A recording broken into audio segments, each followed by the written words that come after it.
Brian.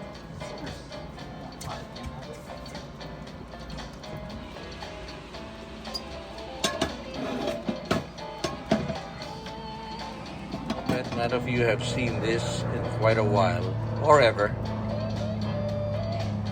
It's called a turbo broiler. This one is from Magic Chef.